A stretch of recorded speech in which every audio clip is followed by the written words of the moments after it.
All right, so here we go. So if you are given, let's say y equals to sine of, I'm going to make it, let me use the letter u.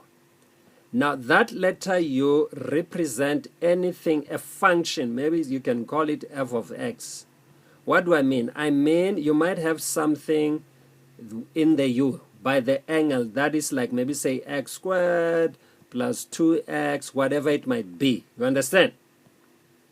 Yeah, they call it u is differentiable with respect to x. In your case, I know they love to put x. I don't like the x because when they give a definition, it's half done. It's not right. It's not good. So I give the full definition. So now here's the derivative. So we're going to write dy all over the dx. So what you do, sine becomes cos. You get it? All right. So it's going to be cos of the very same angle, cos of u, times that u, that angle, you derive it also. It becomes the derivative, I can put it as u all over the dx. I just put it in a bracket to emphasize the derivative of u. I could have just written it as just du all over the dx, just like that. You got it, my friend? Here's an example. I'm gonna write that in blue. You got y equals to, let's make it sine of 3x squared. You see where the 3x squared is? It's where the u is. So what is the derivative? It's going to be cos of the very same angle.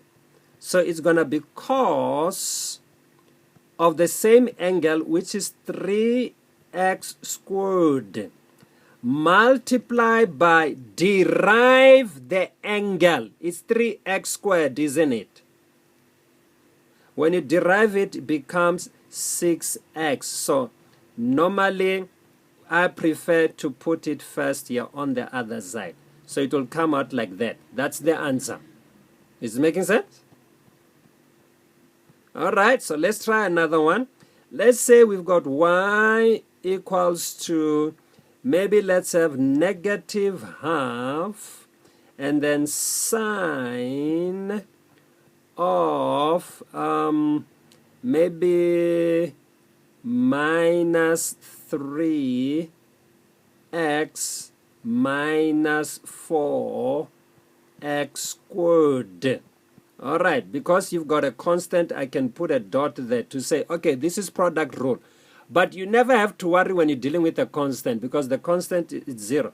So that means you're going to keep that thing. It's actually product rule here. You understand what I'm saying?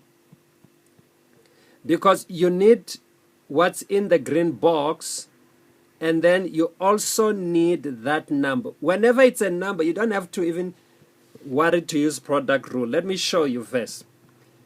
You will go dy all over the dx. The rule says stop the first. I'm going to stop the minus half, the yellow box, times derive the second one, the box, the green one. You're like, oh, that is sine, so it has to be cos of the very same angle. So it's going to be sine in, I'm sorry, cos, not sine, man. Come on. It's going to be cos minus 3x minus 4x squared times, I'm still on the green, times the derivative of that angle, that the minus 3x minus 4x squared. Do you see that, my friend? So let me put it here as multiplication. So it's going to be negative 3 minus 8x, of which I would have put this white together next to each other. So then I'm done with the first part. The next thing says plus, because you're thinking of product. You said plus. You could have said let this be u, let this be, or let this be f of x, let be g of x. Then I stop the second, derive the first. The first is a constant. It's going to be 0 times whatever it's coming. It's gone. It's 0. So it's the same thing as if you just needed to do the sign rule. So this will be the answer there. All right, if I put the white together, because I want my angle to be on its own. That is, if you wanted to simplify further. That means the minus half would have multiplied that, but don't, because they don't ask you to simplify. I will actually put them next to each other, put minus 3 there, minus 8x there, and then just put times the cos of minus 3x minus the 4x squared, close the parenthesis. That is the answer. Did that make sense to you now?